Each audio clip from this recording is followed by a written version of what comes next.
तो science special class में आप सभी का स्वागत है। एक बार फिर से सारे बच्चे जुड़ चुके हैं हमारे साथ, बिल्कुल जुड़ चुके हैं। चलिए बात करना शुरू करते हैं। ठीक है, सभी लोग आ चुके हैं ना? ठीक है, वेरी गुड।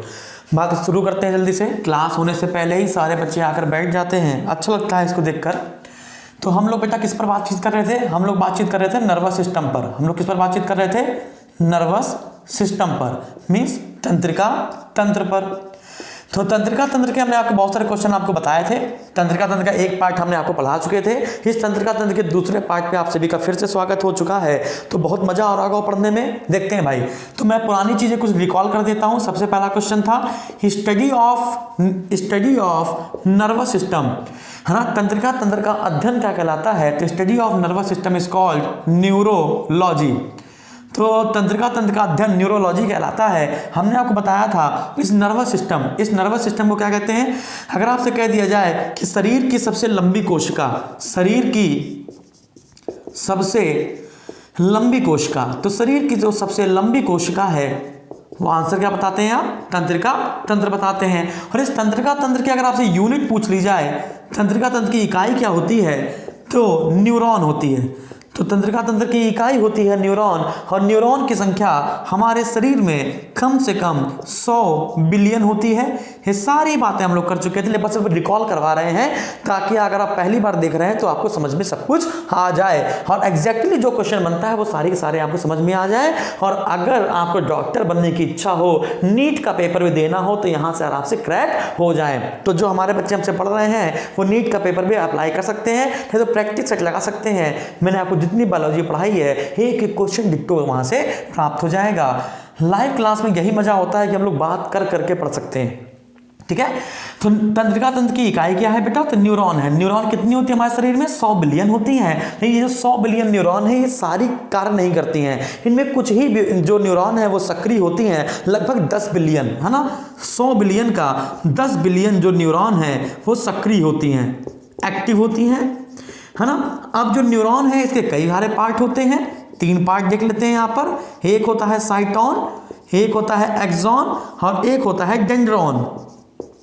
हिंदी में भी ऐसे लिखेंगे और इंग्लिश में भी ऐसे लिखेंगे। ये सब बात हो चुकी है। बस मैं आपको आज जो मेन फोकस है वो ब्रेन है। आज हम लोग ब्रेन के बारे में सब कुछ पढ़ने की कोशिश करेंगे और ब्रेन में आखिर क्या क्या है, दुनिया भर के लोग इस ब्रेन से क्या क्या खेल खेल चुके हैं और हम लोग भी आज बोला खेल खेलेंगे। बहुत आसान, इससे आसान कुछ नहीं। साइटोन, एक्सॉन, डेंड्रॉन, ये न्यूरॉन के 3 टाइप्स हो गए, है ना। और फिर डेंड्रॉन के भी कई सारे पार्ट होते हैं जिन्हें कहते हैं डेंड्रॉइट। क्या कहते हैं जिन्हें? डेंड्रॉइट।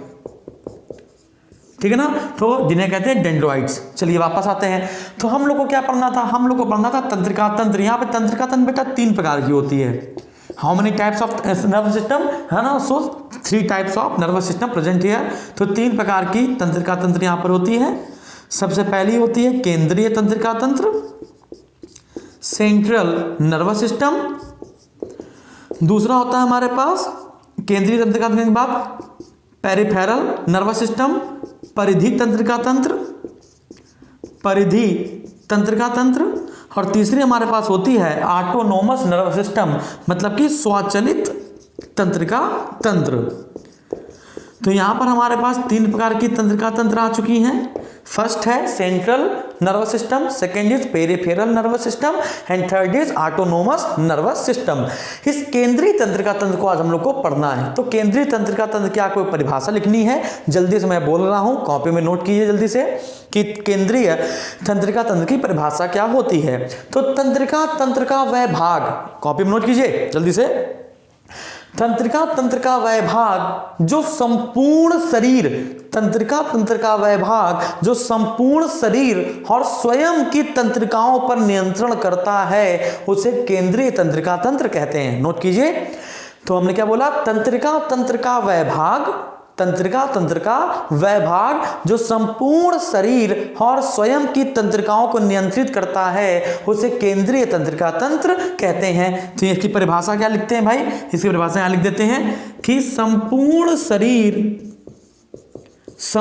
शरीर प्लस स्वयं की तंत्रिकाओं पर नियंत्रण, स्वयं की तंत्रिकाओं पर नियंत्रण जो करता है उसे हम केंद्रीय तंत्रिका तंत्र, सेंट्रल नर्वस सिस्टम के नाम से जानते हैं। इसको ये दो चीजों से मिलकर बना होता है। एक होता है ब्रेन, जिसको हम कहते हैं मस्तिष्क। तंत्रिका तंत्र दो चीजों से मिलकर बना होता है, एक होता है ब्रेन मतलब मस्तिष्क, और एक होता है स्पाइनल कॉर्ड। एक क्या होता है? स्पाइनल कॉर्ड मतलब कि मेरु रज्जु, ठीक है ना। तो आपसे कह दिया जाए कि ब्रेन और स्पाइनल कॉर्ड मिलकर कौन सी तंत्रिका बनाते हैं, तो सेंट्रल नर्वस सिस्टम, केंद्रीय तंत्रिका तंत्र बनाते हैं। या फिर आपसे पूछ दिया जाए कि केंद्रीय तंत्रिका तंत्र में कौन कौन शामिल होता है, तो ब्रेन शामिल होता है और स्पाइनल कॉर्ड मतलब कि मेरु रज्जु शामिल होता है। तो आज हम लोग किस पर चर्चा करने वाले हैं, तो आज का टॉपिक है हम लोगों का मस्तिष्क, ब्रेन। जल्दी से हेडिंग डाल लीजिए भैया, ब्रेन। अच्छे से पढ़ेंगे इसको बहुत डीपली, ताकि कोई भी एग्जाम हम लोग को परेशान ना कर पाए। स्क्रीनशॉट इसका हो गया होगा।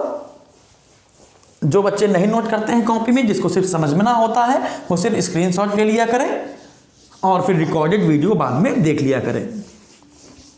चल, तो आज का हमारा टॉपिक क्या है? बहुत प्यारा सा टॉपिक, जिससे दुनिया हिल सकती है। इसे कहते हैं ब्रेन, मस्तिष्क। मस्तिष्क, ठीक है ना।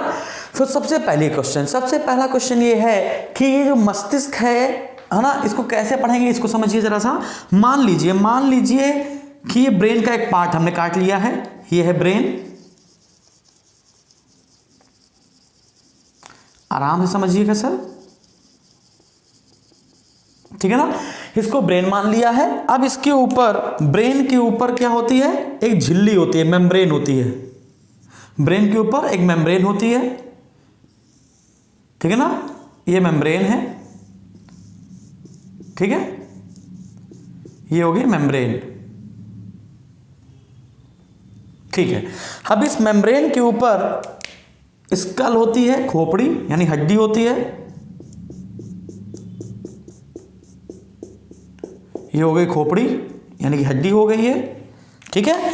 और इसके ऊपर होती है स्किन, इसके ऊपर होती है स्किन। अच्छे समझिएगा, बहुत मजा आने वाला है, ठीक है ना। ये होती है स्किन। तो आपको कलर से समझ में आ रहा होगा। तो यहां पर ये देखते हैं भाई, तो ये जो स्किन है, ये पहले क्या है? ये है त्वचा, स्किन हो गई भैया। और ये हो गई खोपड़ी, मतलब कि इसे कहते हैं क्रेनियम। ये हो गई अस्थि यानी हड्डी। और ये हो गई हमारी मेम्ब्रेन, मेम्ब्रेन मतलब कि झिल्ली, मेम्ब्रेन। और ये हो गया हमारा मस्तिष्क, ये हो गया हमारा मस्तिष्क, है ना। तो पहला क्वेश्चन आपसे पूछता है कि बताइए, मनुष्य का मस्तिष्क जिस खोल में बंद रहता है उसे हम क्या कहते हैं? तो मनुष्य का मस्तिष्क जिस खोल में बंद रहता है उसे हम क्रेनियम कहते हैं। मनुष्य का मस्तिष्क इसी खोल में बंद रहता है, इसी खोल में बंद रहता है, ठीक है ना। तो मनुष्य का मस्तिष्क जिस खोल में बंद रहता है उसे हम क्रेनियम कहते हैं। तो इसका आपसे कभी कभी आयतन पूछ लेता है कि बताइए इसका आयतन मतलब वॉल्यूम कितना है, तो आपको बताना है 1450 सीसी। तो कपाल गुहा का आयतन होता है 1450 सीसी। तो मैं आपको यह बताना चाहता हूं कि हम लोगों के आधुनिक मानव का पूर्वज, आधुनिक मानव का पूर्वज हम लोग किसे मानते हैं? तो आधुनिक मानव का पूर्वज हम लोग क्रो मैग्नन मानव को मानते हैं, क्रो मैग्नन मानव को मानते हैं। और आपसे कह दिया जाए, इस क्रो मैग्नन मानव का कंकाल हमें कहां से प्राप्त हुआ था? तो इस क्रो मैग्नन मानव का कंकाल हमको फ्रांस से प्राप्त हुआ था, जबकि नेंडरथल का हमें जर्मनी से प्राप्त हुआ था। तो इससे क्वेश्चन क्या बनेगा कि इस क्रो मैग्नन मानव के कपाल गुहा का आयतन कितना था? तो इस क्रो मैग्नन मानव के कपाल गुहा मतलब कि इस क्रेनियम का वॉल्यूम 1650 सीसी था, और वर्तमान का कितना है? 1450 सीसी है। घुमाता है वो, कहता है पेपर में वर्तमान मानव के कपाल गुहा का आयतन, क्रेनियम का आयतन 1450 सीसी है। तो बताइए हमारे पूर्वज क्रो मैग्नन मानव का कपाल गुहा का आयतन कितना होगा? तो लोग सोचते हैं कि भैया क्या करते हैं कि वर्तमान का मनुष्य ज़्यादा होशियार है तो उसके कपाल गुहा का आयतन ज़्यादा होगा, जबकि जो पिछले होंगे उनके इस क्रेनियम का आयतन कम होगा। तो वो 1450 सीसी से कम का आंसर लगा देते हैं और बहुत खुश होते हैं। सो आंसर क्या है भैया? 1650 सीसी। ठीक है ना। चलिए वापस आते हैं, आपको ये बात भी समझ में आ गई होगी। ठीक है, तो अब हम लोग बात करते हैं मेम्ब्रेन की, इस झिल्ली की बात करते हैं। ठीक है ना। तो ये झिल्ली है, अभी जो मस्तिष्क है, मान लीजिए ये झिल्ली है, ये पहला पार्ट, ये दूसरा पार्ट और ये तीसरा पार्ट। ठीक है ना। तो ये पहला पार्ट, झिल्ली के 3 पार्ट हमने यहाँ पे कर दिए। ठीक है, तो यहाँ पे मेम्ब्रेन जो है वो 3 प्रकार की पाई जाती है। तो जो पहली झिल्ली है इसे हम कहते हैं ड्यूरामीटर। क्या कहते हैं इसे? Dura mater, dura mater. दूसरे वाले को कहते हैं अर्केनाइड, दूसरे वाले को कहते हैं अरेक्नाइड या अर्केनाइड। इसको कभी कभी अरेक्नाइड भी लिखते हैं, अरेक्नाइड या अर्केनाइड। और तीसरा वाला होता है हमारे पास पायमीटर, पायमीटर। ठीक है ना। तो आपको याद होना चाहिए कि हमारे पास इस ब्रेन के 3 पार्ट है ना, ब्रेन कह रहे हैं इस झिल्ली के 3 पार्ट हैं। पहला है ड्यूरामीटर, दूसरा है अर्केनाइड और तीसरा है पायामीटर या पायमीटर। ठीक है ना। तो ये झिल्ली के 3 भाग हो गए, याद रखेंगे ना। तो मनुष्य का मस्तिष्क के ऊपर जो मेम्ब्रेन पाई जाती है उसके 3 लेयर होते हैं। ये जो पायामीटर या पायमीटर है ये इतनी चिपकी होती है ब्रेन में कि इसको निकाला नहीं जा सकता, बस एहसास किया जा सकता है कि हाँ इसके ऊपर कोई ना कोई झिल्ली है। बाकी इन दोनों को हम पहचान सकते हैं। ठीक है ना। तो ये जो मेम्ब्रेन हो गई, यहाँ पे 3 पार्ट हमने कर दिए। तो आपसे कह दिया जाए मनुष्य का मस्तिष्क के ऊपर जो मेम्ब्रेन पाई जाती है तो दूसरी सतह की मेम्ब्रेन को हम क्या कहते हैं? तो अरेक्नाइड या अर्केनाइड, और तीसरे को कहते हैं पायमीटर या पायामीटर मैटर, और पहले वाले कहते हैं ड्यूरामीटर। क्लियर है इतनी बात? Very good. अब हम लोग किस पर बात करने वाले हैं? मस्तिष्क पर बात करने वाले हैं। तो मैं आपको एक और बता दूं कि इनके बीच में, इन झिल्ली के और इस ब्रेन के बीच में एक लिक्विड भरा होता है। इस झिल्ली है ना, इस झिल्ली और इस मस्तिष्क के बीच में एक लिक्विड भरा होता है, और इस लिक्विड का नाम यहां पर ये भरा होगा इस प्रकार से। ठीक है ना। तो इस लिक्विड को हम कहते हैं सेरिब्रो स्पाइनल फ्लूइड। क्या कहते हैं इसे? सेरिब्रो स्पाइनल फ्लूइड, मतलब कि सेरिब्रो स्पाइनल द्रव। अच्छा एक और बात, ये जो झिल्ली है इन तीनों का समूह, ये ड्यूरोमेटर है ना, या ड्यूरामीटर, अर्केनाइड और पायामीटर जो है, इन तीनों का समूह कहलाता है मेनिंजिस।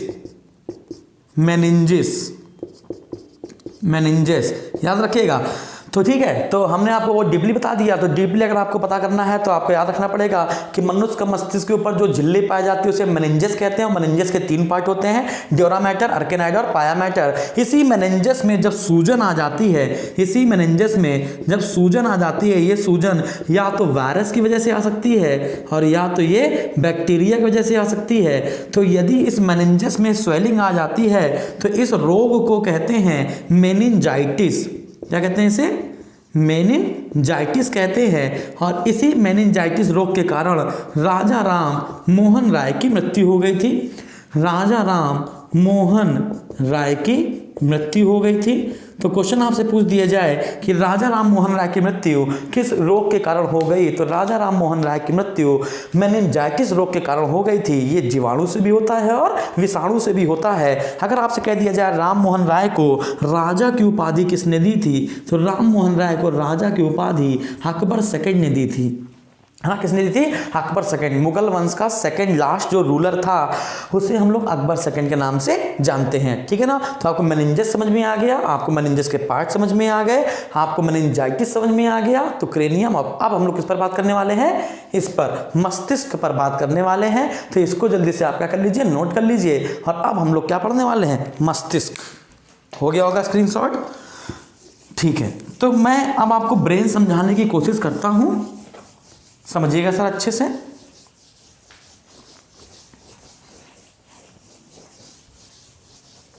ठीक है, तो मैं अगर ऐसे खड़ा हो जाऊं, देखिएगा जरा सा बच्चों कि अगर मैं ऐसे खड़ा हो जाऊं तो आपको मेरा ये वाला पार्ट दिख रहा होगा, एक तरफा वाला पार्ट दिख रहा होगा। ठीक है ना। तो जो भी चीज़, जो भी ये जो आप खोपड़ी महसूस कर पा रहे हो, ये वाली जो भी यहाँ से लेकर यहाँ तक आप जो महसूस कर पा रहे हो, है ना, इधर वाला पार्ट जो भी है जो आप महसूस कर पा रहे हो, ये ब्रेन है। ठीक है ना। इसे हम कहते हैं फोर ब्रेन, अग्र मस्तिष्क, है ना। इसी फोर ब्रेन के जस्ट नीचे वाले पार्ट पे होता है मिड ब्रेन, और इसके जस्ट नीचे वाले पार्ट पे होता है हिंड ब्रेन, और हिंड ब्रेन से जुड़ा होता है स्पाइनल कॉर्ड, मतलब मेरुरज्जु। क्लियर है? तो ये हो गया फोर ब्रेन और पीछे वाला पार्ट, इधर वाला पार्ट हो गया हमारा कौन सा, मिड ब्रेन, और इधर वाला पार्ट हो गया हिंड ब्रेन, और फिर नीचे हो गई स्पाइनल कॉर्ड जो यहाँ से यहाँ तक आएगी। ठीक है ना? तो यहाँ पर ब्रेन को हमने 3 पार्ट में बांट दिया। तो यहाँ पर ब्रेन को हमने कितने पार्ट में बांट दिया सर? 3 पार्ट में बांट दिया। तो सबसे पहले लोग देखेंगे फोर ब्रेन मतलब कि अग्र मस्तिष्क। तो सबसे पहले हम लोग अग्र मस्तिष्क पर बात करेंगे। इस अग्र मस्तिष्क के 2 भाग हैं भैया, एक है सेरिब्रम। इस अग्र मस्तिष्क के 2 भाग हैं, इसे कहते हैं सेरिब्रम, हिंदी में कहते हैं प्रामस्तिष्क, प्रामस्तिष्क, है ना। और दूसरा पार्ट होता है हमारे पास डायएन्सेफेलॉन, डायएन्सेफेलॉन, डायएन्सेफेलॉन। क्लियर है? तो इस फोर ब्रेन के 2 पार्ट हो गए हमारे पास, पहला हो गया सेरिब्रम और दूसरा हो गया डायएन्सेफेलॉन। तो सबसे पहले आप लोग आज पहले बात करेंगे सेरिब्रम पर। किस पर बात करेंगे सर? सेरिब्रम पर। यहां लिख देते हैं भाई सेरिब्रम, सेरिब्रम। ठीक है ना? अब सेरिब्रम से क्वेश्चन क्या बनते हैं इसको समझिएगा जरा सा। सेरिब्रम, अगर आपसे कहा जाए मस्तिष्क का, अगर आपसे कहा जाए कि जो अग्र मस्तिष्क है, ये अग्र मस्तिष्क जो है ये हमारे मस्तिष्क का 2/3 65% भाग, देख सकते हो ना, यहां से लेकर यहां तक, इधर से लेकर यहां तक, है ना। तो मस्तिष्क का 2/3% भाग है, मस्तिष्क का 2/3 भाग ये अग्र मस्तिष्क होता है ना। और इसमें होता है पहला भाग सेरिब्रम। अगर आपसे कहा जाए मनुष्य के मस्तिष्क का सबसे विकसित भाग बताइए, तो विकसित भाग है सेरिब्रम। अब ये सेरिब्रम करता क्या क्या है इसको समझ लेते हैं। तो अगर ये जो आगे वाला पार्ट है ना, ये जो मस्तिष्क का आगे वाला पार्ट है, इसको मैं अगर दर्शाऊं तो ये 2 भागों में बटा होता है बेटा। ये जो सेरिब्रम है ये 2 भागों में बटा होता है। आप सोच लोगे क्या हो रहा है, लेकिन यही मजा आ रही है, सबको मजा आ रही है। यस बोलो जल्दी से सब लोग। ठीक है, तो अब ये जो सेरिब्रम है ये 2 भागों में बटा होता है। ये इसके 2 अंडे होते हैं, ठीक है ना। ये 2 गोलार्ध हो गए, इस सेरिब्रम के 2 पार्ट हो गए, ठीक है ना। अब इसको हमने चिपका दिया, चिपका नहीं होता है, इसको हम अगर बीच से काट दें तो ये 2 ऐसे से हो जाएंगे, इस प्रकार से, ठीक है ना। अब इसमें कुछ संरचनाएं होती हैं ऐसे उभरी हुई, ऐसे करके, ठीक है ना। अच्छा, अब ये जो फोर ब्रेन है ये ऐसे 2 ऐसे होते हैं ना, ऐसे 2 होते हैं, फिर इन्हीं से बहुत सारे न्यूरॉन ऐसे से जुड़े होते हैं, ऐसे करके बहुत सारे न्यूरॉन जुड़े होते हैं। तो इनसे हमने बहुत सारे ऐसे करके न्यूरॉन जोड़ दिए, बहुत सारे तंत्रिका तंत्र या तंतु हमने यहाँ पर जोड़ दिए। तो हमने सेरिब्रम के 2 पार्ट कर दिए, है ना। एक होगा बायां गोलार्ध, ये हो गया लेफ्ट, है ना, ये हो गया बायां गोलार्ध, और ये हो गया दायां गोलार्ध, गोलार्ध, ठीक है ना। ये हो गया लेफ्ट हेमिस्फेयर और ये हो गया राइट हेमिस्फेयर, ठीक है ना। अच्छा, अब इनके बीच में ये जो आप जगह देख रहे हो, इनके बीच में इस फोर ब्रेन में जो 2 हमने बात बताई है ना, इसके बीच में आप जो ये स्पेस देख रहे हो, ये स्पेस, ठीक है ना, इसके बीच में आप जो ये स्पेस देख रहे हो इसे हम कहते हैं कार्पस कैलोसम। इसे हम क्या कहते हैं सर? कार्पस कैलोसम कहते हैं, ठीक है ना। इसके बीच में आप जो स्पेस देख रहे हो, है ना, ये जो लगा हुआ है जो स्पेस है, स्पेस को कहते हैं सल्कस। इस स्पेस को, इस जगह को कहते हैं सल्कस, इस जगह को कहते हैं सल्कस, ठीक है ना। और इसमें ये जो आप उठी हुई संरचनाएं देख रहे हो, उभरी हुई संरचनाएं, यहाँ पे क्या लिख रहेगा? उभरी हुई संरचनाएं, इसे हम कहते हैं गायरस, इसे हम कहते हैं गायरस, ठीक है ना।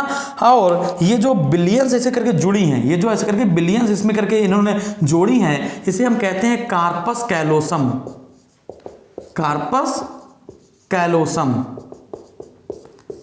ठीक है ना, कार्पस कैलोसम। तो आपसे पूछ दिया जाए, आपसे अगर पूछ दिया जाए बताइए कि सेरिब्रम, सेरिब्रम के दोनों पार्टों को, है ना, बाएं गोलार्ध को और दाएं गोलार्ध को, अगर सेरिब्रम के बाएं गोलार्ध और दाएं गोलार्ध के बीच में जो जगह होती है उसे क्या कहते हैं? सल्कस कहते हैं। या सेरिब्रम में जो उठी हुई संरचनाएं, उभरी हुई संरचनाएं होती हैं उन्हें क्या कहते हैं? गायरस कहते हैं। और उनके बीच में जो फ्लूइड भरा होता है या फिर उनके बीच में जो न्यूरॉन इन्हें जोड़ती है उसे हम क्या कहते हैं? कार्पस कैलोसम कहते हैं, ठीक है ना। तो ये हो गया फोर ब्रेन। अब इसी फोर ब्रेन के ऊपर, इसी फोर ब्रेन के ऊपर इस प्रकार से एक आवरण पाया जाएगा, ठीक है ना, इस प्रकार से एक आवरण पाया जाएगा, इस प्रकार से एक आवरण पाया जाएगा, ठीक है ना। इस आवरण को कहते हैं cerebral cortex, cerebral cortex, cerebral cortex, है ना। हर एक और बात समझिएगा, जैसे मान लीजिए कि ये है फाइबर्स, तंतु,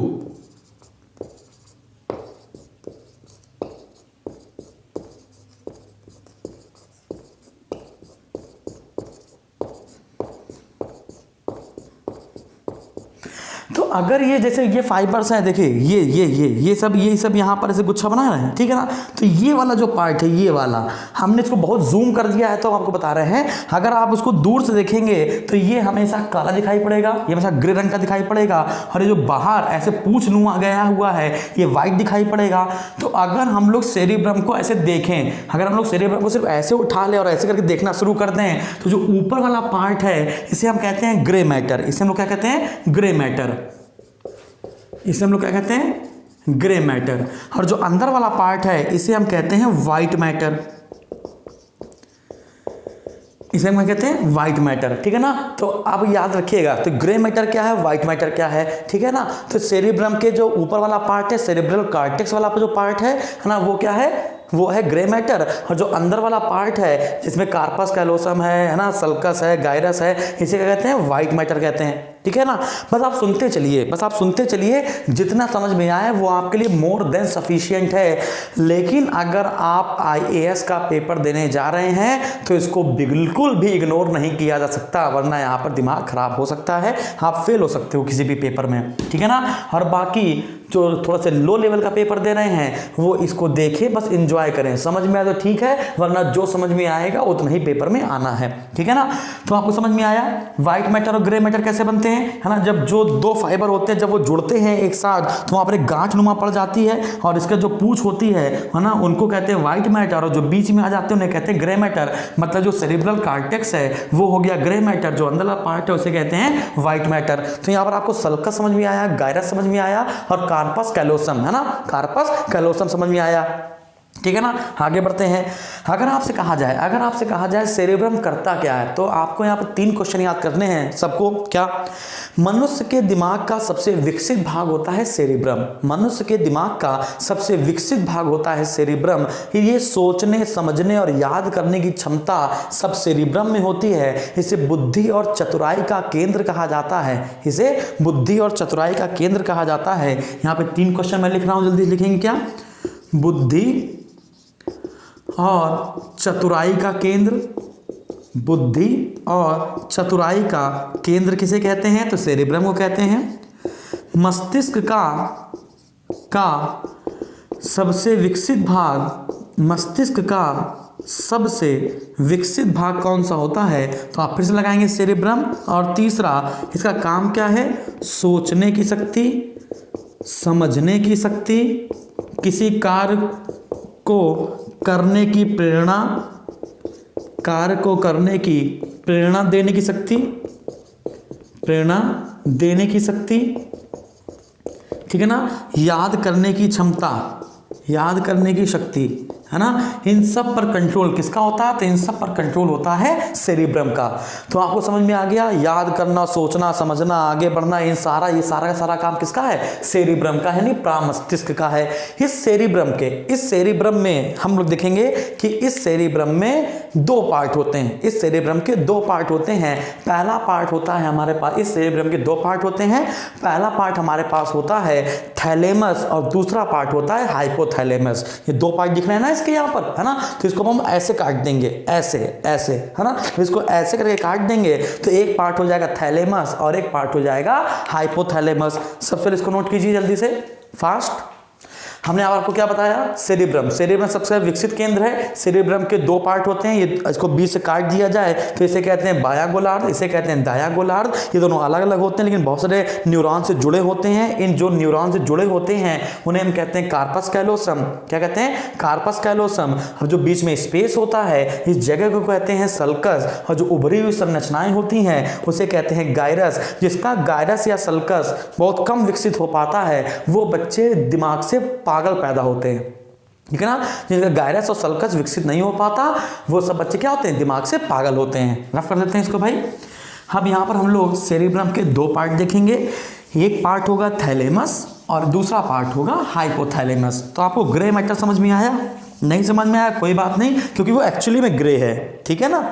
ग्रे मतलब जो समझना है, ठीक है। तो यहाँ पर हमने सेरिब्रम के 2 पार्ट कर देंगे सर, इस सेरिब्रम के हम लोग 2 पार्ट कर देंगे, एक होगा थैलेमस और एक होगा हाइपोथैलेमस, एक होगा हाइपोथैलेमस। तो अगर आपसे कहा जाए कि थैलेमस क्या करता है और हाइपोथैलेमस क्या करता है, तो सबसे पहले समझिए थैलेमस करता क्या है। हाँ, आपको टेम्परेचर ज़्यादा कि अरे ये तो गर्म है ना, अरे ये तो बहुत ठंडा है ना, ज़्यादा गर्म हो गया तो रोने लगे, ज़्यादा ठंडा हो गया तो रोने लगे। तो 3 चीज़ काम करेगी क्या, कि जो ताप है, ताप कम ज़्यादा, ठीक है ना, यानी कि गर्म और ठंडे का अनुभव। गर्म अगर कम होगा तो क्या होगा, ठंडा होगा ना, और ज़्यादा होगा तो ताप गर्म होगा। तो ठंडे का अनुभव, गर्म का अनुभव और प्लस दर्द या रोने का जो अनुभव है, या दर्द का अनुभव जो है कि दर्द ज़्यादा हो रहा है कि दर्द कम हो रहा है ना। हम लोग पूछते नहीं हैं क्या चोट लग गई, दर्द हो रहा है क्या, ज़्यादा हो रहा है क्या, है ना। तो ये ज़्यादा हो रहा है कि कम हो रहा है, ये अनुभव कौन करा रहा है हमको, थैलेमस करा रहा है। क्लियर है, सबको क्लियर है, वेरी गुड।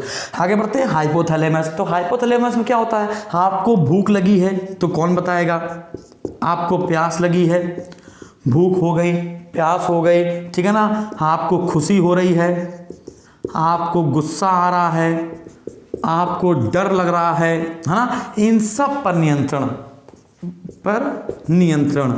इन सब पर जो नियंत्रण है ना, इन सारे ये सारे जो प्लक्स हैं, है ना, जो ये सब वायर है, भूख का वायर, प्यास का वायर, खुशी, गुस्सा, भय, इन सब का जो वायर है, वो सारा का सारा वायर कहाँ लगा हुआ है, हाइपोथैलेमस में लगा हुआ है ना। शरीर के ताप का नियमन, ठीक है ना, आप समझिएगा, कोई चीज ठंडी की गर्म है, इस बात का अनुभव थैलेमस करा रहा है, ठीक है ना। लेकिन जो शरीर के ताप है ना, कि हम लोग ठंडी में गए तो हम लोगों को ज़्यादा ठंडी लगी, ऐसा नहीं है कि गर्मी से ठंडी में गए तो एकदम गर्मी ठंडी के मिल गई और मर गए, ऐसा था नहीं, है ना। गर्मी ठंडी में गया, शरीर टेम्परेचर ठंडी में तब्दील हो गया, और जब गर्मी में आया तो गर्मी में तब्दील हो गया। बात समझ आ रही है। एक व्यक्ति धूप से जब छाँव में आता है तो उसको धीमे धीमे कम कुछ जो चीज़ें उसको कम कम दिखाई पड़ती हैं, है ना। तो कॉर्निया क्या होता है, फैला हुआ होता है, फिर वो सुगड़ा होता है, इस प्रकार से। तो आपको याद रखना है क्या, कि शरीर के ताप का नियमन, शरीर के ताप का नियमन भी कौन करता है, तो आंसर लगाना है हाइपोथैलेमस। अगर आपसे कह दिया जाए ठंडे और गर्म का अनुभव, तो आंसर लगाना है थैलेमस। लेकिन शरीर के ताप का, टेम्परेचर का नियमन, कंट्रोलिंग, ये कौन करता है, तो हाइपोथैलेमस। इतनी बात समझ में आई, वेरी गुड। तो यहाँ पर हमने सेरिब्रम के 2 पार्ट कर दिए और ये सब वायर थे जो इनमें फिट हो गए जाके। तो सेरिब्रम के बाद हम लोग क्या पढ़ेंगे, डाईएन्सेफेलॉन। क्या पढ़ेंगे भैया, डाईएन्सेफेलॉन, ठीक है ना, डाईएन्सेफेलॉन। अच्छा, हमने आपको बताया था कि इस मेम्ब्रेन है ना, मनुष्य में जो मेम्ब्रेन होती है ना, दिमाग के ऊपर जो मेम्ब्रेन होती है, मेम्ब्रेन और मस्तिष्क के बीच में एक सेरेब्रोस्पाइनल फ्लूइड भरा होता है, लिक्विड भरा होता है। वो करता क्या है कि जब आप करके ऐसे दबाओगे, आप अपना जो सर है ना, जब तुम ऐसे ऐसे से करके दबाओगे उसको तेजी है ना, तो आपको लगेगा जैसे अंदर कुछ लिक्विड टाइप का भरा हुआ है। जो लिक्विड टाइप का भरा हुआ वो और कुछ नहीं है, वो सेरेब्रोस्पाइनल फ्लूइड है, जो बाहरी आघातों से हमारी रक्षा करता है। किसी ने अगर सर पे मार दिया तो एकदम से जो सर पे मारा तो स्पंजी होकर वो पीछे आता है, यानी कि अंदर जो लिक्विड भरा था उसने मस्तिष्क को चोट पहुंचने नहीं दी। क्लियर है। तो सेरेब्रोस्पाइनल जो फ्लूइड है वो क्या करता है, मस्तिष्क की बाहरी आघातों से रक्षा करता है। ठीक है। अब हम लोग पढ़ेंगे डाईएन्सेफेलॉन। इस डाईएन्सेफेलॉन के 2 पार्ट हैं। एक पार्ट है, इसको कहते हैं पिट्यूटरी ग्लैंड, मतलब पीयूष ग्रंथि, और दूसरी होती है पीनियल ग्लैंड, पीनियल ग्रंथि। तो आपको पूछा जाए कि पीयूष ग्रंथि जिसको हम लोग मास्टर ग्रंथि कहते हैं, पीयूष ग्रंथि जिसको हम लोग मास्टर ग्रंथि या मास्टर ग्लैंड के नाम से जानते हैं, है ना, वो कहाँ पाई जाती है, तो मस्तिष्क में पाई जाती है। लेकिन कौन से मस्तिष्क में, अग्र मस्तिष्क में कि पश्चिम मस्तिष्क में कि मध्य मस्तिष्क में, तो आपको बताना है किसमें पाई जाती है, तो अग्र मस्तिष्क में। तो अग्र मस्तिष्क के किस पार्ट में पाई जाती है, तो डाईएन्सेफेलॉन में पाई जाती है। ठीक है ना। अब पीनियल ग्रंथि, इसको हम लोग कहते हैं कि शरीर की जैविक घड़ी, बायोलॉजिकल क्लॉक कहते हैं। तो आपसे पूछा जाए कि शरीर की या मस्तिष्क का बायोलॉजिकल जो क्लॉक है उसको किसे कहा जाता है, तो आप बताएंगे पीनियल ग्लैंड को कहा जाता है। क्यों कहा जाता है, जैसे मान के चलो कि घड़ी के, जैसे हम बता दें कि आप सोए हुए हो तो आपने मम्मी से कहा, मम्मी हमको मेरा सुबह पेपर है, जल्दी से हमको जगा देना। मम्मी ने कहा ठीक है। हम मम्मी के दिमाग में एक चीज़ बसी हुई है कि हमको अपने बेटे को जल्दी जगाना है क्योंकि सुबह पेपर है, उसको कुछ याद भी करना है। तो मम्मी एकदम जब उठ जाती हैं, एकदम से उठ जाती हैं और देखती है साथ सुबह तो नहीं हो गया, देखा हाँ हाँ, क्योंकि उनको वही चीज़ें याद रहती हैं, है ना, कि हमें टाइम पर किसी चीज़ को उठाना है। तो जो चीज़ें स्मरण, जो आप सोते हो, नींद लेते हो, तो जो नींद है वो सब ये कंट्रोल करता है, और नींद में जो जगाने का कार्यक्रम है वो ये कंट्रोल करता है। बात समझ आ रही है? नींद में जो सपने अपने का कार्यक्रम है ना, वो सब यहाँ से कंट्रोल होते हैं। क्लियर है? जिसमें इसका पार्ट भी कुछ होता है। तो हम लोगों ने देखो डायएन्सेफेलॉन पढ़ लिया, सेरिब्रम पढ़ लिया, अग्र मस्तिष्क हो गया। तो हम लोगों ने फोर ब्रेन पढ़ लिया। फोर ब्रेन पढ़ने के बाद अब हम लोग को आना है मिड ब्रेन में। यहाँ तक बात समझ में आ गई सबको? कमेंट बॉक्स में कमेंट कीजिए जल्दी से। सबको समझ में आ गई? वेरी गुड, आगे बढ़ते हैं। तो अग्र मस्तिष्क के बाद अब हम लोग आएंगे मध्य मस्तिष्क में, मिड ब्रेन में। मध्य मस्तिष्क देख लेते हैं भाई। मध्य मस्तिष्क, मिड ब्रेन। इस मिड ब्रेन के भी दो पार्ट होते हैं। एक का नाम है कार्पोरा, एक का नाम है कार्पोरा क्वाड्रिजेमिन। कार्पोरा क्वाड्रिजेमिन। डरिए नहीं, डरिए नहीं, डरिए नहीं, है ना, लेकिन यही है नाम, कार्पोरा। क्या नाम है? कार्पोरा, है ना, या कार्पोरा क्वाड्रिजेमिन। और दूसरा पार्ट क्या होता है? दूसरा पार्ट इसका कहलाता है सेरिब्रल पेंडिकल। क्या कहलाता है? सेरिब्रल पेंडिकल। सेरिब्रल पेंडिकल।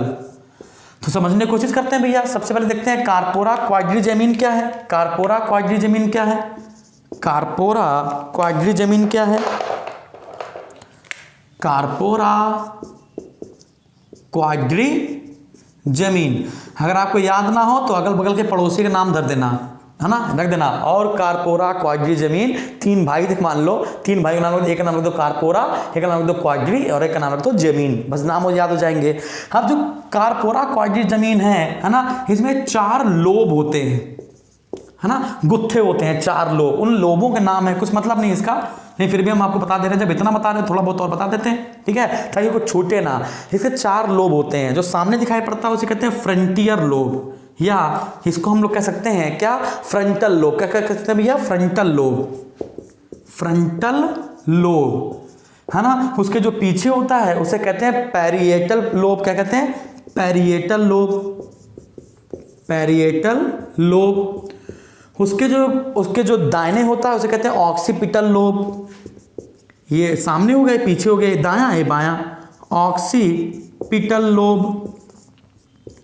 Occipital lobe. अब भैया ये अग्र मस्तिष्क के बिल्कुल नीचे वाला भाग होता है। अभी जो अग्र मस्तिष्क है इसी के जस्ट नीचे वाला भाग है, मतलब कि जो लोब होते हैं दबे होते हैं फोर ब्रेन से, मतलब कि अग्र मस्तिष्क के ये सब 4 लोब दबे हुए होते हैं, है ना। एक हो गया ऑक्सीपिटल लोब, और चौथा हमारे पास हो गया टेम्पोरल लोब। Temporal lobe. अब ये लोब करते क्या हैं? अब इंपॉर्टेंट ये है कि ये लोब करते क्या हैं, है ना। इन चारों का कनेक्शन, है ना, एक वायर इससे, एक वायर इससे, एक वायर इससे, एक वायर इससे, ये जो चारों वायर है ना, कभी ये वाला वायर इससे, कभी ये वाला वायर इससे, कभी ये वाला वायर इससे, बस बहुत सारे वायर इससे निकले हुए हैं, है ना। और यहाँ से सिर्फ 2 वायर निकले हैं, ये सब आपस जुड़ गए, है ना। और यहाँ से सिर्फ 2 वायर निकलेंगे, 2 तार निकलेंगे। एक चला जाएगा आंखों में और एक चला जाएगा हमारे कान में, ठीक है ना। ये चारों लोग के जो वायर है सब आपस में जुड़ गए हैं, और सिर्फ 2 वायर निकले हैं। एक चला जाएगा मेरी आंखों में और एक चला जाएगा हमारे कान में। तो दृष्टि और श्रवण, दृष्टि देखने और सुनने पर जो नियंत्रण है, दृष्टि व श्रवण पर जो नियंत्रण है, वो नियंत्रण कौन करता है? कार्पोरा क्वाड्रिजेमिन करता है। तो बस इतना याद कर लीजिए कि कार्पोरा क्वाड्रिजेमिन हमारे देखने और सुनने की क्षमताओं पर नियंत्रण करता है। और बाकी 4 लोब याद कर लो, नहीं याद करो कोई बात नहीं, छोड़ दो, है ना। ये सिविल वाले बच्चे नहीं छोड़ेंगे, तो सिविल वाले बच्चे नहीं छोड़ेंगे और बाकी सब छोड़ देंगे, ठीक है ना। इतनी बात समझ में आई। अब हम लोग आते हैं सेरिब्रल पेंडिकल। सेरिब्रल आपने देखा होगा ना कि 4 ब्रेन का सबसे ऊपर वाला पार्ट, इस 4 ब्रेन का जो सबसे ऊपर वाला पार्ट था उसे हमने कहा था सेरिब्रल कॉर्टेक्स, है ना। तो अब वो भी सेरिब्रल कॉर्टेक्स था और ये सेरिब्रल पेंडिकल है। तो सेरिब्रल पेंडिकल क्या होता है? बहुत सारे फाइबर होते हैं, इस प्रकार से बहुत सारे तंतु होते हैं। ये तंतु का बंडल होता है, ठीक है ना। जो सेरिब्रल पेंडिकल है ये तंतु का बंडल होता है। ये करता क्या है सेरिब्रल पेंडिकल, ये करता कुछ ऐसा है कि शरीर के अन्य, ये जो सेरिब्रल पेंडिकल है ये सेरिब्रल पेंडिकल सेरिब्रल कॉर्टेक्स से जुड़ता है और सेरिब्रल कॉर्टेक्स से फिर ये शरीर के मेरुरज्जु को जोड़ता है। मतलब कि पेंडिकल जो है वो सेरिब्रल कॉर्टेक्स को मेरुरज्जु से और शरीर के अन्य भागों को जोड़ता है। मतलब बताते हैं इसको, रफ करते हैं पहले इसको, ठीक है। तो भाई देखते हैं क्या करता है ये सेरिब्रल पेंडिकल करता क्या, मैं बताता हूं आपको। कि जैसे मानिए कि ये था सेरिब्रल कॉर्टेक्स, है ना, और ये था मेरुरज्जु। ये क्या है, स्पाइनल कॉर्ड है, मेरुरज्जु, है ना। तो अब यहां से लेकर यहां तक, अब ये है ये तंतुओं का बंडल है ऐसे करके, है ना। तो ये जो वाला भाग है, ये जो बीच वाला भाग है, ये वाला इसे कहते हैं सेरिब्रल पेंडिकल। क्या कहते हैं इसे, सेरिब्रल पेंडिकल कहते हैं ना। और ये क्या था, सेरिब्रल, क्या कहता है इसे कहते हैं सेरिब्रल कॉर्टेक्स। फोर ब्रेन का सबसे ऊपर वाला पार्ट था ना सेरिब्रल कॉर्टेक्स, जो बहुत ग्रे मैटर था, बहुत काले रंग का या ग्रे रंग का हुआ करता था, है ना। तो अब पूछ दिया जाए सेरिब्रल पेंडिकल करता क्या है, तो ये क्या करता है भैया, ये सेरिब्रल कॉर्टेक्स को क्या लिखेंगे, सेरिब्रल कॉर्टेक्स को स्पाइनल कॉर्ड मतलब मेरुरज्जु से तथा शरीर के अन्य भागों से जोड़ता है, शरीर के अन्य भागों से जोड़ता है।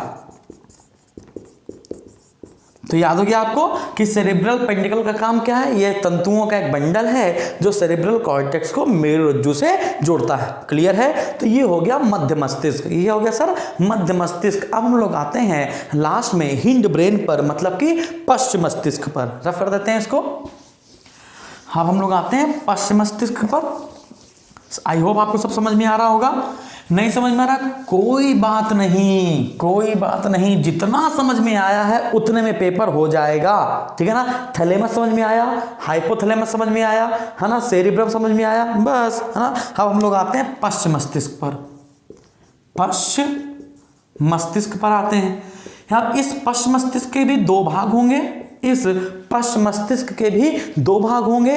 इस भाग को हम कहते हैं सेरिबेलम, इस भाग को हम कहते हैं, पहले वाले भाग को कहते हैं सेरिबेलम। कभी कभी सेरिबेलम ना लिख के आता है ना, रोम्ब इंसेफ्लॉन। क्या कहते हैं इसे, रोम्ब इंसेफ्लॉन, याद रखिएगा। तो सेरिबेलम को हम लोग क्या कहते हैं, रोम्ब इंसेफ्लॉन कहते हैं, या फिर मान के चलिए कि रोम्ब इंसेफ्लॉन हम लोग पश्चिम मस्तिष्क को भी कहते हैं और सेरिबेलम को भी कहते हैं। और सेरिबेलम को हिंदी में कहा जाता है, सेरिबेलम को हिंदी में कहा जाता है अनुमस्तिष्क।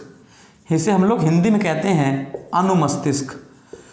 तो भैया सेरिबेलम इंग्लिश में हो गया, साइंस की भाषा में रोम्ब इंसेफ्लॉन या रोम्ब इंसेफ्लॉन पश्चिम मस्तिष्क को भी कहा जाता है, और सेरिबेलम को हिंदी में कहते हैं अनुमस्तिष्क। और इसका दूसरा पार्ट होता है ना, जल्दी बताइए क्या होता है इसका दूसरा पार्ट होता है ब्रेन स्टेम। क्या होता है, ब्रेन स्टेम, मस्तिष्क स्टेम या फिर मस्तिष्क तना, ठीक है ना। इसको हम कहते हैं ब्रेन स्टेम या मस्तिष्क तना। इस मस्तिष्क तने के भी दो पार्ट होते हैं, इस मस्तिष्क तने भी दो पार्ट होते हैं। पहला होता है पॉन्स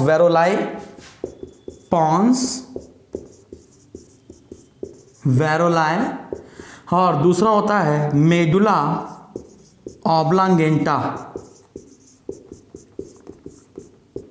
ठीक है ना। तो यहाँ पर हमने पश्चिम मस्तिष्क के मतलब कि जो हिंड ब्रेन है उसके दो पार्ट करे थे। पहला पार्ट था सेरिबेलम और दूसरा पार्ट था ब्रेन स्टेम। क्लियर है। चलिए देखते हैं भाई ये करते क्या थे। सबसे पहले हम लोग बात करेंगे सेरिबेलम की। तो सबसे पहले हम लोग बात करेंगे सेरिबेलम की, जिसको हम लोग क्या कहते हैं, अनुमस्तिष्क के नाम से भी जानते हैं। ये सेरिबेलम करता क्या है भाई, क्वेश्चन बनता है कि अभी सेरिबेलम करता क्या है। तो शरीर के बाहरी भागों पर नियंत्रण करता है सेरिबेलम। तो यहाँ पर क्या लिखेंगे, शरीर के बाहरी भागों पर। अभी बताता हूं मैं आपको क्या होता है।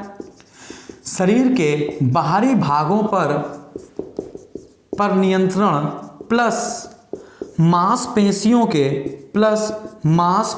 के या ऐच्छिक पेशी HCPC जानते हो, वो कार्य जो हम करवाते हैं, वो कार्य जो हम करवा सकते हैं, है ना, जैसे कि अपनी टांगों को ऐसे कर सकते हैं, अपने हाथ को ऐसे कर सकते हैं, है ना, तो ऐच्छिक पेशी पर नियंत्रण।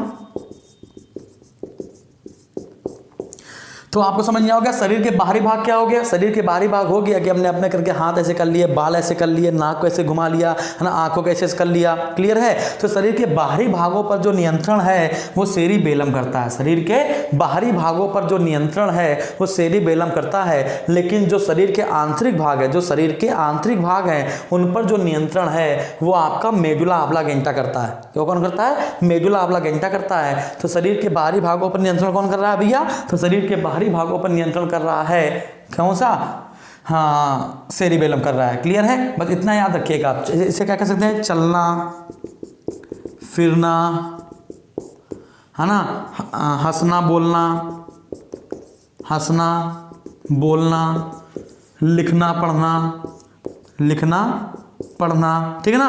तो ये जो बाहरी नियंत्रण आप समझ रहे हैं ना, हम हंस रहे हैं, चल रहे हैं, फिर रहे हैं, मेरा जो मन हो रहा है वो कर रहे हैं, इन पर जो कंट्रोल है वो कौन करता है भैया, ये करता है सेरिबेलम करता है, क्लियर है, इतना याद रहेगा। तो बात करेंगे पोंस वेरोलाई की। पोंस वेरोलाई क्या करते हैं, आपको याद रखना है, श्वसन पर नियंत्रण, श्वसन पर नियंत्रण, बस एक ही क्वेश्चन रहेगा इसका, श्वसन पर नियंत्रण करता है पोंस वेरोलाई, ठीक है। छोटे छोटे पॉन्स पाए जाते हैं, वो करता क्या है, श्वसन पर नियंत्रण करता है। तो मस्तिष्क में, पश्च मस्तिष्क में जो दूसरा पार्ट है मस्तिष्क स्टेम या मस्तिष्क तना, इसका जो पोंस वेरोलाई भाग है वो श्वसन पर नियंत्रण करता है। तो मेडुला ऑब्लांगेटा क्या करता है, तो क्वेश्चन बनता है कि ये मेडुला ऑब्लांगेटा क्या करता है। तो हमने आपको बताया कि मेडुला ऑब्लांगेटा क्या करता है, शरीर के आंतरिक भागों पर नियंत्रण करता है। लिख लेते हैं भाई। तो यहाँ पर क्या लिखेंगे मेडुला ऑब्लांगेटा में, शरीर के आंतरिक भागों पर नियंत्रण करता है,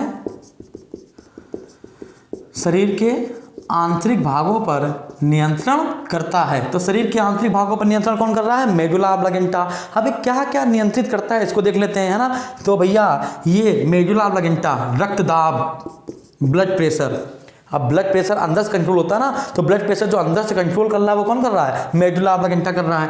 रक्तदाब, श्वसन की दर। आप यहाँ पे क्वेश्चन समझिएगा, अगर कह दिया जाए रेस्पिरेटरी सिस्टम, श्वसन पर नियंत्रण कौन करता है, तो श्वसन पर नियंत्रण करता है पोंस वेरोलाई। लेकिन आप कह दिया जाए श्वसन की जो स्पीड है ना, जो श्वसन की स्पीड है, जितनी हम लोग सांस लेते हैं छोड़ते हैं, जो इसकी स्पीड है, अगर आपसे कह दिया श्वसन की दर या श्वसन की गति पर नियंत्रण, तो आंसर लगाएंगे मेडुला ऑब्लांगेटा। भैया देखो हल्का सा क्वेश्चन चेंज होगा और आपका काम हो जाएगा। अगर आपसे कह दिया जाए सिंपल से पूछ दे श्वसन पर नियंत्रण कौन करता है, आंसर है पोंस वेरोलाई। श्वसन की गति पर नियंत्रण या श्वसन की दर पर नियंत्रण कौन करता है, आंसर है मेडुला ऑब्लांगेटा, है ना। तो रक्तदाब श्वसन के दिए हो गया, उपापचय यानी मेटाबॉलिज्म हो गया, उपापचय, है ना, पाचक क्रिया कि कब कौन सा एंजाइम सेक्रेट करना है ना, कहाँ पे कौन सा खाना खाया, हमने दूध पिया तो रेनिन एंजाइम को जाना चाहिए, तो रेनिन एंजाइम को कौन भेजेगा, मेडुला ऑब्लांगेटा भेजेगी, ठीक है ना।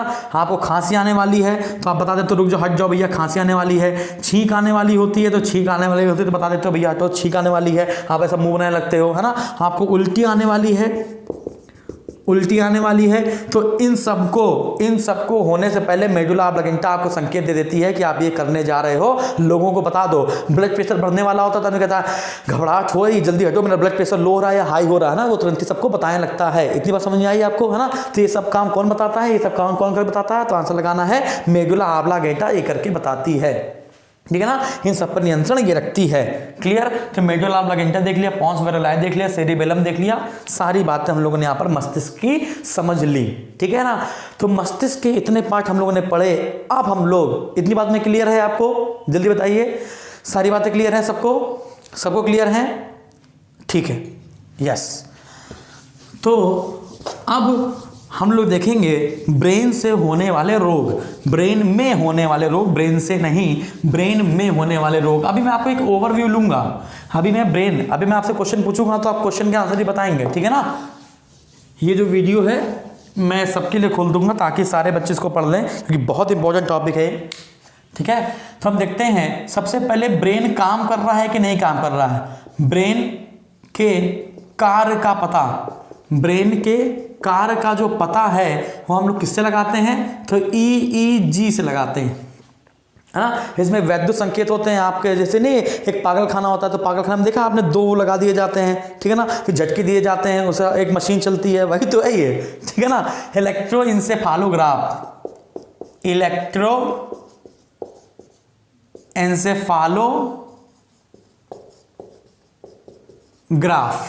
ठीक है ना, इलेक्ट्रोएंसेफालोग्राफ इसका फुल फॉर्म है, EEG का, क्लियर है। चलिए तो अब हम लोग देखते हैं ब्रेन से संबंधित रोग, अब हम लोग देखते हैं ब्रेन से संबंधित रोग। सबसे पहले आपका रखना पार्किंसन रोग, क्या रखना है, पार्किंसन रोग। ये जो पार्किंसन रोग है ये वृद्ध पुरुषों में होता है, जो पार्किंसन रोग है वो किसमें होता है सर, तो जो पार्किंसन रोग है वो वृद्ध पुरुषों में होता है। इसमें होता क्या है इसको समझिएगा, इसमें जो न्यूरॉन है वो धीमे धीमे कमजोर पड़ जाती हैं, तो याददाश्त जो क्षमता है वो धीमे धीमे कमजोर होने लगती है। तो बूढ़े कहते हैं हाँ इनको देखा तो था, वो दवाई कहाँ रख दी, दवाई रख दी, यही रख दी होगी, तो स्मरण क्षमता वैसे कम हो जाती है। तो पार्किंसन रोग वृद्ध पुरुषों को होता है, इसमें न्यूरॉन कमजोर हो जाते हैं, न्यूरॉन कमजोर हो जाते हैं। लेकिन इसी के साथ एक दूसरा रोग होता है, इसे कहते हैं डायमेंशिया, इसे कहते हैं अल्जाइमर, क्या कहते हैं, अल्जाइमर, डायमेंशिया या अल्जाइमर। जो ये अल्जाइमर रोग है इसमें न्यूरॉन कमजोर हो जाते हैं, इसमें न्यूरॉन कम हो जाते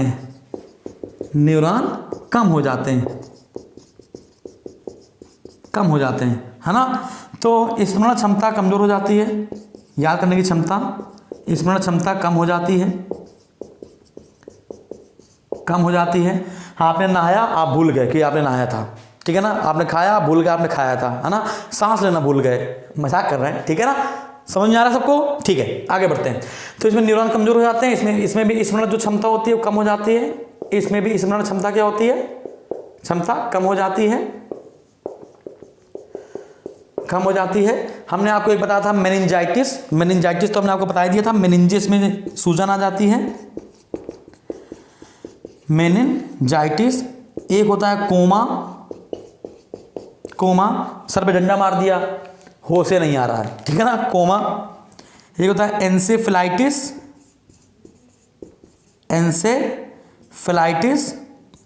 जो एंसेफेलाइटिस है ये सर्वप्रथम फैला था चीन में, जो एंसेफेलाइटिस है सर्वप्रथम फैला था चीन में, लेकिन सबसे ज़्यादा जहाँ फैला उस देश का नाम है जापान, ठीक है ना। जो जापानी एंसेफेलाइटिस इसलिए इसको कहा जाता है। और ये जो एंसेफेलाइटिस है, ठीक है ना, अब इसको हम लोग फ्लू कह सकते हैं, या फिर जापानी एंसेफेलाइटिस समझ लीजिए। जापानी एंसेफेलाइटिस जो है वो हाँ सुअर से भी हो जाता है, ठीक है ना, उनमें पाए जाने वाले वायरस से भी हो जाता है। इतना समझ लो कि एंसेफेलाइटिस आपको समझ में आ गया, मेनिंजाइटिस, इन सब रोगों पर चर्चा कभी और करेंगे जब वायरस पढ़ा रहे होंगे। शायद वायरस पढ़ा दिया है क्लास में, हमने पढ़ा दिया है, जल्दी से बताइए, आंसर बताइए जल्दी से। क्या हमने वायरस पढ़ाया आपको, बैक्टीरिया पढ़ाया था ना, हाँ ठीक है पढ़ा चुके हैं, वेरी गुड। तो हाँ, तो आगे वापस आते हैं, मेनिंजाइटिस एंसेफेलाइटिस। तो सर्वप्रथम ये चीन में फैला था और सबसे ज़्यादा एक किस देश में फैला, जापान में फैला, इसलिए हम लोग इसको क्या कहते हैं, जापानी एंसेफेलाइटिस कहते हैं। एक होता है कंकशन, है ना, इसे हम कहते हैं अमनेशिया। क्या कहते हैं, अमनेशिया। इसमें भी क्या होता है, स्मरण क्षमता कम हो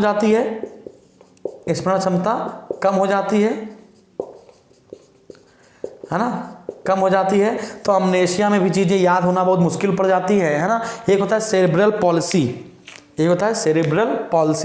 3 हो गए, 3 के बाद 4, 5, 6, 7 देखते हैं, सेरेब्रल पाल्सी, है ना। जिस प्रकार से शरीर में लकवा मार जाता है, लकवा मतलब कि इंग्लिश में क्या कहते हैं इसे, हाँ पैरालिसिस हो जाता है जो, तो उसी प्रकार से मस्तिष्क में लकवा मार जाता है ना। एक तरफ का मस्तिष्क कार्य करना बंद कर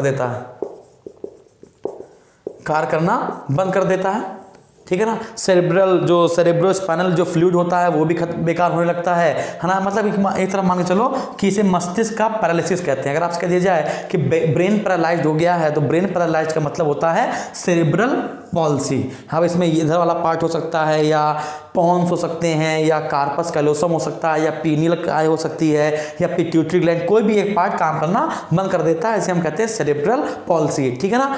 अच्छा, एक इसी के मस्तिष्क से संबंधित बीमारी है एलेप्सी। क्या है? एलेप्सी। बहुत ही बेकार बीमारी है, इसे कहते हैं मिर्गी। ठीक है ना। तो जो मिर्गी का दौरा है उसका भी असर किस पे दिखा जाता है? ब्रेन पर ही देखा जाता है। तो हमने यहाँ पर बहुत सारी चीज़ें बता दी, मिर्गी, पार्किंसन रोग, डायमेंशिया, मेनिंजाइटिस, कोमा, एंसेफ्लाइटिस, है ना, ईईजी, कंक्शन, सेरेब्रल पॉलिसी। ठीक है ना। तो इतनी सब चीज़ें आपको समझ में आ गई है, क्लियर है। तो इतनी सब चीज़ें अगर आपको समझ में आ गई हैं तो एक चीज़ और देख लेते हैं। एक होता है डिस्क्लेसिया। क्या होता है? डिसलेक्सिया। क्या होता है? डिसलेक्सिया। एकदम से याद आ गया, डिसलेक्सिया है ना। ये भी ब्रेन से संबंधित रोग है, डिसलेक्सिया। इस डिसलेक्सिया में होता पता है क्या है? मनुष्य पढ़ने लिखने में असमर्थ हो जाता है, पढ़ने लिखने में असमर्थ हो जाता है। आप ये कहोगे सर ये तो आंखों का दोष है। नहीं, आंखों का दोष नहीं है, उसको दिखाई तो पड़ रहा है लेकिन वो चीज़ों को पढ़ नहीं पा रहा है, वो चीज़ों को मिला के पढ़ने की कोशिश कर रहा है लेकिन वो पढ़ नहीं पा रहा है। तो पढ़ने लिखने में जो असमर्थ रोग है इसका संबंधी ब्रेन से होता है, इसे कहते हैं डिसलेक्सिया। क्या कहते हैं इसे? डिसलेक्सिया। तो हमने यहाँ पर आपको ब्रेन से संबंधित 8 डिसीजेज बता दी। यहाँ पर हमने आपको ब्रेन से संबंधित 8 रोग बता दिए हैं। तो आप जल्दी इसका ओवरव्यू ले लेते हैं। सबको समझ में आ गया? वृद्ध रोगों में क्या होता है? वृद्ध लोगों में पार्किंसन, डायमेंशिया को अल्जाइमर कहते हैं, मेनिंजाइटिस हमने आपको शुरू में बता दिया था, सेरेब्रल पॉलिसी ब्रेन पैरालाइज्ड है या ब्रेन पैरालिसिस है, अमनेशिया चीज़ों को भूलना है, ये भी चीज़ों को भूल जाते हैं, इनमें भी चीज़ें भूल रही होती हैं सब चीज़ें, मतलब कि अब दिमाग पर असर होगा तो चीज़ें भूलेंगे तो ही, है ना। लेकिन जो सेरेब्रम होगा वो सेरेब्रम थोड़ा थोड़ा काम करने बंद कर देगा। आप देखते हो कि यहाँ से लेकर यहाँ तक सेरेब्रम वाला पार्ट है, जो भी अंडा डंडा पड़ेगा, जो भी व्यक्ति डंडा मारेगा वो यहीं कहीं मार देगा, तो सेरेब्रम ही उसमें परेशान रहेगा। ठीक है। तो इतनी बात आपको समझ में आ गई है। चलिए रफ कर देते हैं। अब एक बार जल्दी से इसका ओवरव्यू लेते हैं ताकि चीज़ें बिल्कुल दिमाग में फिट बैठ जाएं, ताकि चीज़ें बिल्कुल दिमाग में क्या हो जाए? फिट बैठ जाए। तो हमने आपको बताया कि अग्र मस्तिष्क, इस अग्र मस्तिष्क के हमने 2 पार्ट बताए आपको। एक बताया सेरिब्रम, ठीक है ना, और एक बताया हमने आपको डाइएन्सेफेलॉन।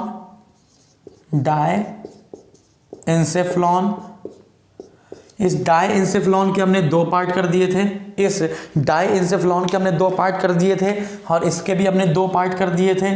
तो सेरेब्रम के 2 पार्ट थे, थैलेमस और हाइपोथैलेमस। ठीक है। डाइएन्सेफेलॉन के हमने 2 पार्ट किए थे, एक का नाम था प्यूस ग्रंथि, एक का नाम था पीनियल ग्रंथि।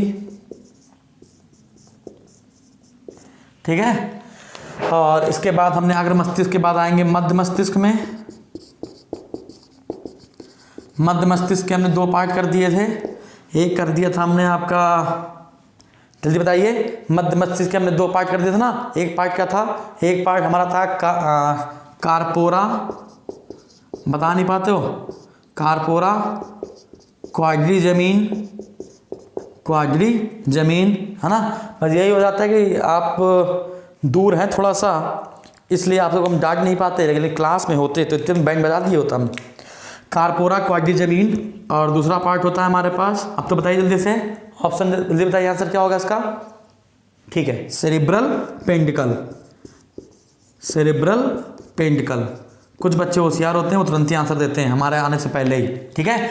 अच्छा, कार्पोरा, क्वाड्री जमीन और हो गया सेरिब्रल पेंडिकल। इस सेरिब्रल पेंडिकल के हमने कोई पार्ट नहीं किए थे। अब आते हैं पश्च मस्तिष्क में आते हैं, हिंड ब्रेन में। इस पश्च मस्तिष्क के हमने 2 पार्ट किए थे। तो भैया पहला पार्ट हमने आपको क्या बताया था? सेरिबेलम या अनुमस्तिष्क, और दूसरा पार्ट हमने बताया था ब्रेन स्टेम, मस्तिष्क तना, इस मस्तिष्क तना के हमने दो पार्ट कर दिए थे। इस मस्तिष्क तना के हमने दो पार्ट कर दिए थे। एक था पॉन्स वेरोलाई और एक था मेडुला ऑब्लांगेटा। ठीक है ना। अब जल्दी से इसको पढ़ लेते हैं क्या था। ठीक है, सबसे विकसित भाग सेरिब्रम। परमानेंट मेमोरी किसे कहते हैं? सेरिब्रम को कहते हैं। सोचने समझने की क्षमता, याद करने की क्षमता, ये सारी क्षमता किसमें होती है? सेरिब्रम में होती है। सेरिब्रम के दो पार्ट होते हैं, दायां गोलार्ध, बायां गोलार्ध। उसके बीच में जो जगह होती है उसको हम क्या कहते हैं? सल्कस। और उसके जो बीच में उभरी संरचनाएं होती हैं गाइरस। ठीक है ना। और उसके जो न्यूरॉन जुड़े होते हैं उसे हम कहते हैं क्या? Corpus callosum. क्या कहते हैं? Corpus callosum. सेरिब्रम के दो पार्ट हैं, थैलेमस और हाइपोथैलेमस। टेम्परेचर ज़्यादा कि कम, दर्द ज़्यादा कि कम। हाइपोथैलेमस भूख, प्यास, गुस्सा, खुशी, डर और शरीर के ताप का नियंत्रण। फ्यूज ग्रंथि को मास्टर ग्रंथि, पीनियल ग्रंथि को जैविक घड़ी। कार्पोरा क्वाड्रिजेमिनी सुनने और देखने की क्षमता, 4 लोब होते हैं, है ना। फ्रंटल, पेरिएटल, ऑक्सीपिटल और टेम्पोरल। सेरेब्रल पेंटिकल क्या करता है? सेरेब्रल कॉर्टेक्स को मेरुरज्जु से जोड़ता है, स्पाइनल कॉर्ड से।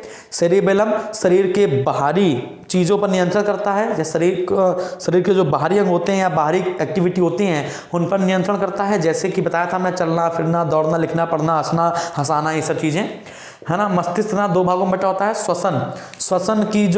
श्वसन पर नियंत्रण है वो पॉन्स वेरोलाई रखता है, लेकिन श्वसन की जो दर है, ये जो मेडुला ऑब्लांगेटा है, ये शरीर के आंतरिक भागों पर नियंत्रण करता है, जैसे ब्लड प्रेशर, उपापचय, श्वसन रेट। समझ में आ गया?